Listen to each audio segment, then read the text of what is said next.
Hey guys, in this video I'm showing you how to get more credits fast in Honkai. Star Rail so you can upgrade your characters, buy supplies, and keep progressing without grinding forever.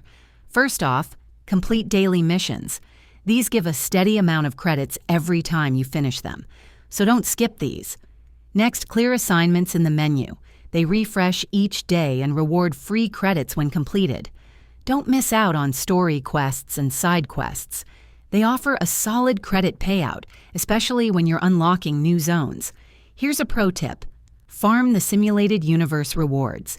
Each time you complete a loop and clear treasure chests, you'll earn a nice credit bonus. Also, participate in limited time events. Many of them include challenges that reward extra credits along with other useful items. So should you feel low on cash? Not anymore. Just follow these steps, play daily, and keep your wallet full. Let me know in the comments how many credits you're farming each day. And if you found this helpful, hit like and subscribe.